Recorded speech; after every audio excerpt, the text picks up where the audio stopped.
On se retrouve donc pour cette revue de presse de l'économie.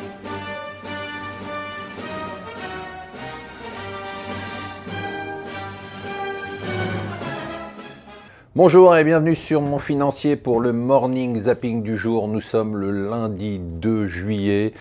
Et ça continue, hein. Alors ce matin, l'Asie a rebaissé, ça continue. La guerre commerciale, c'est toujours pas très clair. On a toujours cet affrontement entre les États-Unis et la Chine. C'est finalement la région de l'Asie et de la Chine qui a été le plus touchée par cette crise pour l'instant. Les marchés semblent considérer que c'est la région la plus exposée, en particulier la Chine, à la guerre commerciale. D'ailleurs, on se pose beaucoup de questions, et le Financial Times aussi, sur la baisse du yuan. Est-elle volontaire? Est-ce que les Chinois sont en train de mettre dans la balance l'arme de la dévaluation du yuan pour peser sur les négociations commerciales avec les États-Unis? En tout cas, le yuan baisse et ça inquiète les marchés. Ce matin, les marchés asiatiques étaient encore sous pression. L'autre mauvaise nouvelle du jour, ou nouvelle du jour au choix, c'est la démission donc du ministre de l'Intérieur pendant la nuit d'Angela Merkel.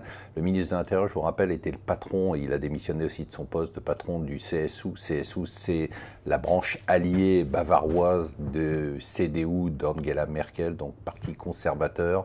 Pas d'accord entre Angela Merkel et son ministre de l'Intérieur sur l'immigration, il n'est pas satisfait. Alors on ne sait pas ce que ça va donner. Est-ce que la coalition va exploser? Est-ce que le CSU va rester dans le gouvernement quand même? Est-ce qu'on va avoir des élections anticipées? Est-ce qu'Angela Merkel va démissionner? Enfin, toutes les questions qu'on va se poser cette semaine. L'immobilier, encore l'immobilier, toujours l'immobilier. Après la hausse spectaculaire de 2017, eh bien figurez-vous que les échos nous disent que ça continue au premier semestre de l'année. Sur Paris, on fait encore une hausse de 3% au premier semestre, après une hausse de 7,5% l'année dernière. Et sur la France, une hausse de quasiment 1%. Emmanuel Macron est parti se rebalader encore, il adore faire ça. Cette fois-ci, il fait la tournée de l'Afrique pour la place de l'Afrique, de la France en Afrique.